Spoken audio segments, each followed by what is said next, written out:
Good morning বন্ধুরা, শুভ সকাল। কেমন আছো তোমরা সবাই? আশা করি তোমরা সবাই অনেক ভালো আছো, আর আমিও বেশ ভালো আছি।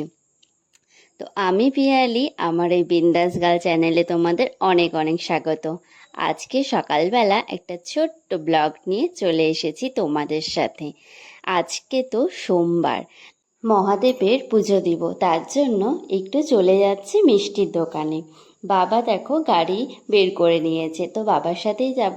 বাবা যাবে দোকানে, আমাকে একটু মিষ্টির দোকানে নামিয়ে নেবে। তাই ভাবলাম বাবার সাথেই চলে যাই। আর যা রোদ পড়েছে, এই রোদের মধ্যে হেঁটে হেঁটে যাওয়া সত্যি অনেক মুশকিল। তার জন্য বাবার সাথে চলে আসলাম। দেখতে দেখতে মিষ্টির দোকানও চলে আসলো। তো কাকুকে বললাম কটা সন্দেশ, কটা লাড্ডু আর মিষ্টি দিয়ে দিতে। বেশি দূর না মিষ্টির দোকানটা, বাড়ির পাশেই। এতে আমাদের অনেক সুবিধা হয়েছে, বেশি দূর যেতেও হয় না, পাশে থেকেই অনেক কিছু পেয়ে যাই। তারপর মিষ্টি নিয়ে হাঁটতে হাঁটতে চলে আসলাম বাড়িতে। মিষ্টিগুলা নিয়ে ঠাকুর ঘরে রেখে দিই, তারপরে আস্তে আস্তে পূজা জোগাড়টাও করতে লাগবে। আমি এখন সাবুগুলাকে ভিজিয়ে আমার ভিডিও যদি তোমরা কেউ নতুন দেখে থাকো, অবশ্যই চ্যানেলটিকে সাবস্ক্রাইব করে দিও আর বেল আইকনটি টিপে দিও। আর আমার ভিডিওগুলি তোমাদের কেমন লাগছে কমেন্টে জানাতে কিন্তু ভুলো না। ঠাকুর ঘরে এসে আগে গোপোষণাকে চান করিয়ে নেব। গোপোষণা অনেকক্ষণ থেকে ওয়েট করে আছে, সেই সকালবেলা উঠেছে। আমারও একটু দেরি হয়ে গেল মিষ্টি টিষ্টি আনতে হলো জন্য। গোপোষণাকে আগে দুধ দিয়ে দেখো চান করিয়ে নিচ্ছি। কত সুন্দর লাগছে চান দান সেটে দেখো গোপোষণাকে। আমার গোপোষণাকে তোমাদের কেমন লাগলো অবশ্যই কিন্তু জানিও। তারপরে মহাদেবের মাথায় জল ঢালার জন্য দেখো আমি সব কিছু করে রেখেছি। ফুল, দুধ, মধু, ঘি সব তৈরি করে রেখেছি, হাতের সামনে রেখে দিয়েছি। পরে না তো খুঁজতে হয়, অসুবিধে হয়। আচ্ছা, তোমরা কে কে বলে বম গেছো বলো তো? এখন তো সবাই বলে বমে যাচ্ছে, তোমরা কি গিয়েছো? আমারও খুব ইচ্ছে বলে বমে যাব। আমি কোনোদিন যাইনি, কিন্তু খুব আশা যে যাব। কবে যাব ঠিক জানি না, কিন্তু একদিন যাব। দেখো এখন আমার জল ঢালা তো হয়ে গেল, এখন মহাদেবের জন্য একটু প্রসাদ সাজিয়ে নিই।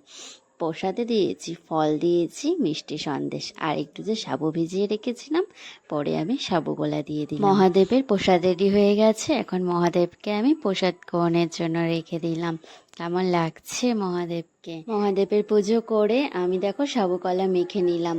প্রসাদটা তুলে সাবুকলা মেখে একটু খেয়ে, আমার তো টিউশনি ছিল, পড়াতে যেতে লাগবে, তার জন্য একটু রেডি হয়ে নিলাম। আয়নার সামনে দাঁড়ানো মানে একটু ঢং করা, কি বলবো, আমার তো ঢংই শেষ হচ্ছিল না।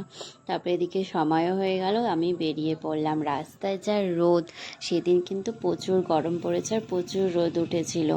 তো রোদের মধ্যে ছাতা নিয়ে হাঁটতে হাঁটতে চলে গেলাম। বেশি বাড়িতে এসেও আবার টিউশনি ছিল, দেখলাম বাচ্চারা চলে এসেছে, এদেরকে আবার একটু লেখা টাকা দিয়ে দিলাম, একটু পড়িয়ে দিলাম, তারপরে ওরাও চলে গেল। পড়াতে কিন্তু আমার বেশ ভালোই লাগে বাচ্চাদেরকে।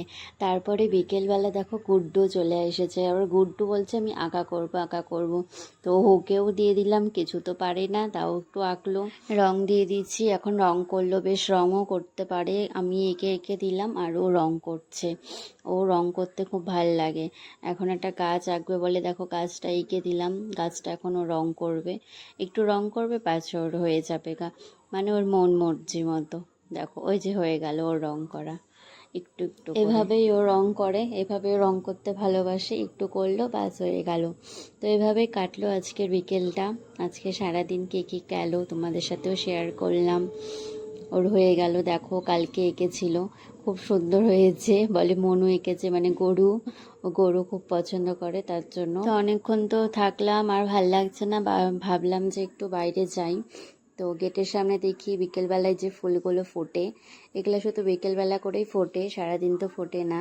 খুব ভালো লাগে দেখতে, সবুজ পাতা, আর দেখো কত সুন্দর একদম রানী কালারের মতো ফুলগুলো ফুটেছে, ভালোই লাগে দেখতে কিন্তু। তারপরে চলে গেলাম একটু রাস্তায়, রাস্তা যায় একটু ঘোরাঘুরি করলাম। আর এটা আমার বাড়ির দোকান ছিল।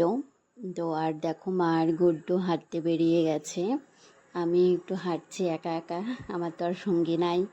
আর আকাশটা দেখো কি ভাল লাগছে, বিকেলের আকাশ। এখন প্রায় সন্ধ্যায় লেগে গেছে, সন্ধ্যা তখন অনেক দেরি করে হয়। তো আজকের মতো এটুকুই, দেখা হচ্ছে নেক্সট ভিডিওতে।